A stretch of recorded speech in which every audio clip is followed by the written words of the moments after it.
नमस्कार। आज के इस एक्सप्लेनर में हम एक ऐसी कहानी पर बात करने वाले हैं जिसने लिटरली मानव इतिहास को पूरी तरह से बदल कर रख दिया। ये कहानी है शिकार करने और खाना जमा करने वाले भटकते बंजारों से लेकर एक ही जगह बसकर खेती करने वाले किसानों तक के सफर की। ये एक ऐसी यात्रा है जिसने हमारी इस दुनिया और हमारे जीने के तरीके को हमेशा के लिए बदल दिया। शुरुआत एक बहुत ही दिलचस्प सवाल से करते हैं। अगर हम आज किसी आधुनिक ट्रेन में बैठे हों और खिड़की से बाहर तेजी से पीछे छूटते पेड़ पौधों और खेतों को देखें तो बड़ा अजीब लगता है ना, ये सोचकर कि ट्रेन का सफर तो मुश्किल से 150 साल पुराना है।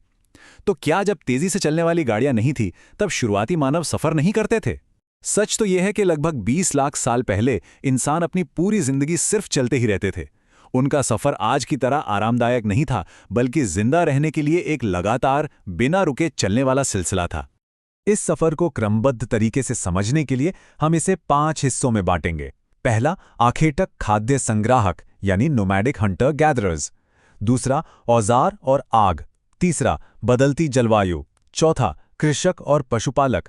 और अंत में बसने की प्रक्रिया यानी एक सेटल्ड लाइफस्टाइल।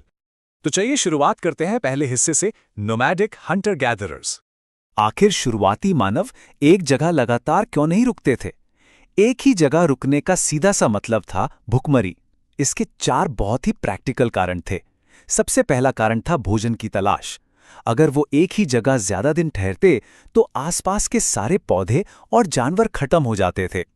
दूसरा कारण था जानवरों का पीछा करना। चरागाह की तलाश में जानवर घूमते थे तो शिकारियों को भी उनके पीछे चलना पड़ता था।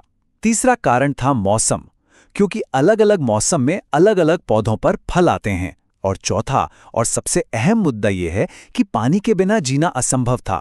सूखे के मौसम में पानी की तलाश उन्हें हमेशा भटकने पर मजबूर करती थी। अब आते हैं दूसरे पड़ाव पर, स्टोन टूल्स एंड फायर यानी पाषाण युग की तकनीकें। पत्थर के ये औजार उस वक्त के लिए एक रियल गेम चेंजर थे। उनके लिए ये सिर्फ पत्थर नहीं बल्कि उनकी दुनिया में सर्वाइवल का सबसे जरूरी हिस्सा थे। इन नुकीले पत्थरों का इस्तेमाल जमीन से खाने योग्य जड़ों को खोदने के लिए किया जाता था। यहां तक कि इन्हीं पत्थरों से जानवरों की खाल को सिलकर पहनने वाले शुरुआती कपड़े भी बनाए जाते थे। और इसी दौर में एक ऐसी खोज हुई जिसने सब कुछ बदल दिया, आग। कुरनूल की गुफाओं में मिली राख इस बात का ठोस प्रमाण है कि शुरुआती मानव ने आग को काबू करना सीख लिया था। आग का उपयोग अंधेरी गुफाओं में रोशनी के लिए किया जाता था। इसने कच्चे मांस को भूनना आसान कर दिया, जिससे खाना स्वादिष्ट और सुरक्षित हो गया। और सबसे बड़ा फायदा, खतरनाक जंगली जानवरों को दूर भगाना। इस खोज ने उनके जीवन को सच में काफी सुरक्षित बना दिया। चलिए अब बढ़ते हैं तीसरे हिस्से की तरफ, द क्लाइमेट टर्निंग पॉइंट। इस विशाल टाइमलाइन को अगर हम ध्यान से देखें तो पता चलता है कि मानव इतिहास का लगभग 99% हिस्सा पूरा पाषाण काल यानी पैलियोलिथिक एज में ही गुजर गया। लोग हजारों सालों तक बस भटकते रहे, लेकिन फिर लगभग 12,000 साल पहले मध्य पाषाण काल यानी मीजोलिथिक एज में दुनिया की जलवायु अचानक गर्म होने लगी। ये एक ऐसा टर्निंग पॉइंट था जहां से हमारा इतिहास पूरी तरह पलट गया। तो गर्मी बढ़ी तो क्या हुआ? तापमान बढ़ने का नतीजा ये हुआ कि विशाल घास के मैदान विकसित होने लगे, और घास बढ़ी तो उस पर निर्भर रहने वाले जानवरों जैसे हिरण, भेड़, बकरी और गाय की संख्या में जबरदस्त वृद्धि हुई। अब अचानक से शिकारियों को अपने आसपास एक बहुत बड़ी मात्रा में जानवर और अनाज मिलने लगा। अब आते हैं चौथे हिस्से पर, फर्स्ट फार्मर्स एंड हर्डर्स। यहां से खेती और पशुपालन की शुरुआत होती है। ध्यान देने वाली बात यह है कि लोग रातों रात किसान नहीं बन गए थे। ये सब कुछ बहुत ही मेथोडिकली हुआ। पहले उन्होंने ऑब्जर्व किया कि प्राकृतिक रूप से गेहूं और जौ कहाँ उगते हैं। फिर उन्होंने ये नोट किया कि ये पौधे आखिर कब पकते हैं। धीरे धीरे उन्होंने ग्रोइंग प्लांट्स को चिड़ियों और जानवरों से बचाना शुरू किया, और अंत में अनाज को काटकर उसके बीज आगे के लिए बचा लिए। ये प्रोसेस अपने आप में किसी विज्ञान से कम नहीं थी। खेती के साथ साथ एक और नई चीज शुरू हुई, जानवरों को पालना।